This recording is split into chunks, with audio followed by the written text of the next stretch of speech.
اور صبح کے وقت سورہ یاسین اور شام کے وقت سورہ واقعہ پڑھنا، اس سے خوشحالی آتی ہے، تنگدستی بھاگ جاتی ہے۔ بزرگوں نے خوش رہنے کے ناظرین کرام 7 سنہری اصول ہمیں بتائے ہیں۔ یہ تو فاروق اعظم رضی اللہ تعالی عنہ کی بات ہوئی، اور پھر جو بزرگ ہیں جن کو ہم تابعین کہتے ہیں، تبع تابعین ہیں، اولیاء کرام، قطب، اطہار، ولی، کہ کبھی کسی سے بلا وجہ نفرت نہ کرو،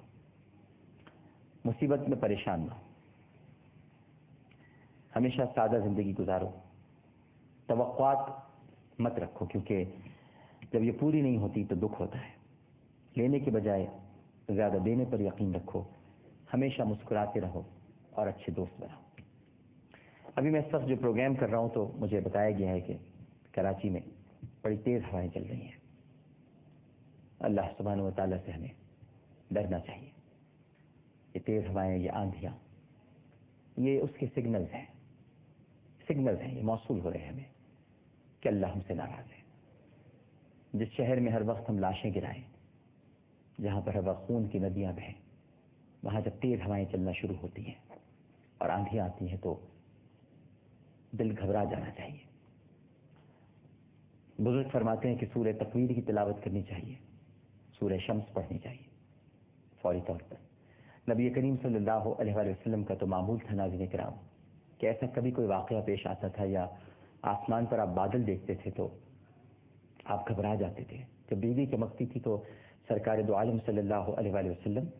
پریشان ہو جاتے تھے۔ مطلب گھبراہٹ اور پریشانی سے مراد یہ نہیں ہے، میرے سرکار تو سرکار ہیں لیکن تعلیم کے لیے۔ تو اما عائشہ نے ایک مرتبہ پوچھا رضی اللہ تعالیٰ عنہ، آپ ہو سکتا ہے کہ یہ آپ پریشان ہو گئے، گھبرا گئے، مفہوم کچھ اس طرح سے ہے کہ یہ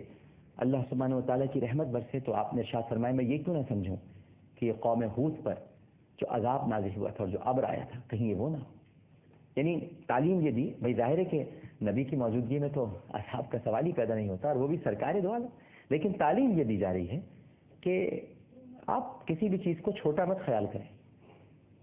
اب اس وقت آندھی اگر آ رہی ہے یا اس وقت تیز ہوائیں چل رہی ہیں تو فوری طور پر ہمیں صلاۃ الحاجات کے لیے کھڑا ہونا چاہیے، صلاۃ التوبہ پڑھنی چاہیے، اللہ تعالیٰ سے معافی مانگنی چاہیے۔ یہ سب اس کی نشانیاں ہیں، وہ ہم اسے نہیں پہچاننے کی کوشش کر رہے کیونکہ ہم تو غافل ہیں لیکن وہ غافل نہیں ہے۔ ہم تو لوگوں کو مار کر بھول جاتے ہیں، قتل کر کے فراموش کر دیتے ہیں، گناہ کرتے ہیں، لوٹ مار کرتے ہیں، لوٹ کھسوٹ کرتے ہیں، تو کیا عذاب ہماری طرف نہیں آئیں گے، روانہ نہیں کیے جائیں گے؟ اور چلیے اگر عذاب سخت لفظ ہے تو کیا ہماری پکڑ نہیں ہوگی؟ اس سب سے ہوشیار رہنا چاہیے ہمیں۔ اہل کراچی سے میں یہی کہوں گا کہ ان تیز ہواؤں کو خدا کی طرف سے وہ اشارے سمجھیں کہ جو اشارے ہمیں بہت پہلے سمجھنے چاہیے۔ تیز ہواؤں کا چلنا اچھی بات نہیں ہوتی۔ فقہا، علماء اور اہل عرفان کہتے ہیں کہ یہ اللہ کی ناراضگی کا مظہر ہے، کیونکہ یہ کچھ ہوائیں ہیں جنہیں پروردگار نے قید کر رکھا ہے، اور بتایا جاتا ہے کہ کچھ ہواؤں کو تو اتنی شدید قسم کی زنجیروں میں جکڑ رکھا ہے کہ اگر انہیں آزاد کر دیا گیا تو یہ پوری دنیا روئی کے گالوں کی طرح اڑ جائے گی، لیکن اللہ نے ان کو مقید کر رکھا ہے ایک خاص اور معلوم وقت کے لیے، جو صرف پروردگار کو علم ہے کہ کب ان ہواؤں کو چھوڑا جائے گا۔ صرف کہتے ہیں کہ طوفان یہ جو قوم عاد تھی، آپ کو بتا دوں ضمن کہتے ہیں، روایات میں آتا ہے، اور اس پر علامہ ابن کثیر البدایہ والنہایہ میں اس پر انہوں نے گفتگو فرمائی ہے۔ کہتے ہیں کہ جو ریح العقیم جس کو اللہ تعالیٰ نے قید کر رکھا ہے، اس میں سے صرف اتنی سی ہوا لی گئی تھی جو سوئی کے ناکے سے گزر جائے۔ ریح العقیم جو سب سے عظیم ہوا ہے، اس کو اللہ نے مقید کر رکھا ہے، اس کے حکم کی پابند ہے، اس میں سے صرف اتنی ہوا لی گئی جو سوئی کے ناکے سے گزر جائے، اور صرف اس ہوا کی وجہ سے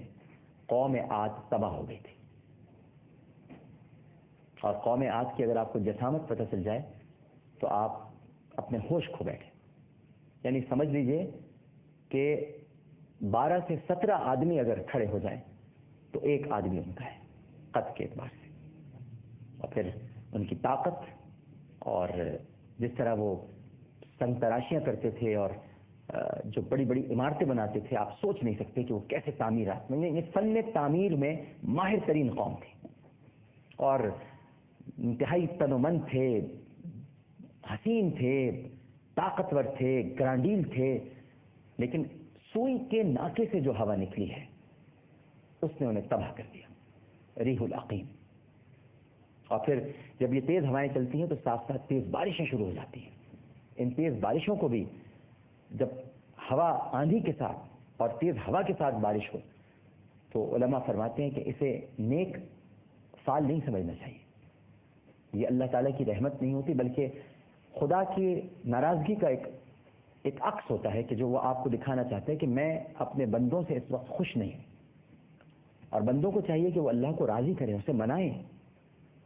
مجھے نہیں معلوم کہ اس وقت تیز ہوا کے ساتھ کیا ہو رہا ہے، لیکن مجھے بتایا اتنا گیا تھا کہ تیز ہوائیں چل رہی ہیں شہر میں۔ پھر میرا فرض ہے کہ چونکہ میں اس وقت لائیو پروگرام کر رہا تھا، مجھے باتیں آپ سے دوسری کرنی تھی، لیکن یہ میرا فرض بنتا ہے کہ میں آپ کو بتاؤں کہ اگر تیز ہوائیں چل رہی ہیں اور اگر ان کے ساتھ بارش بھی شروع ہو جائے تو پھر تو ہمیں اور بھی زیادہ خدا کے خوف کا شکار ہونا چاہیے اور خدا کے خوف میں مبتلا ہونا چاہیے۔ شکار لفظ مناسب نہیں ہے، ہمیں خدا کے خوف میں مبتلا ہونا چاہیے اور صلاۃ الحاجات پڑھنی چاہیے، صلاۃ التوبہ پڑھنی چاہیے، استغفار کرنا چاہیے۔ ہم استغفار تو کر نہیں رہے ہیں، تو اب مجھے نہیں معلوم کہ اس وقت کیا ہو رہا ہے، لیکن اگر تیز بارش ہو رہی ہے ہوا کے ساتھ تو پھر جو اس وقت ہمارے پروگرام دیکھ رہے ہیں ان سے گزارش کروں گا کہ اس وقت فوری طور پر استغفار کی تسبیحات پڑھیں، کیونکہ میں تاریخ کا طالب علم ہوں، میں نے کبھی بھی یہ دعویٰ نہیں کیا کہ میں کوئی عالم ہوں، زاہد ہوں یا کوئی بہت بڑا عالم دین ہوں، بالکل نہیں ہوں۔ میں تاریخ میں نے پڑھا ہے کہ اللہ سبحانہ و تعالیٰ جب ناراض ہوتا ہے کسی قوم پر تو پہلے تیز ہوائیں آتی ہیں اور ان کے ساتھ پھر بارشیں ہوتی ہیں۔ تیز ہوا کے ساتھ بارش کبھی بھی نیک فعل نہیں ہوتی ہے اور یہ رک بھی جائے گی، اور آپ کہیں گے کہ ڈاکٹر صاحب تو بڑا اس دن ہمیں بتا رہے تھے، اور اللہ تعالیٰ کی تدبیر کچھ اور ہوتی ہے، بندے اس تدبیر تک نہیں پہنچ سکتے۔ رک بھی جائے گی انشاءاللہ، لیکن ہمیں بہرحال استغفار کرنا چاہیے اور اللہ کے حضور رجوع کرنا چاہیے۔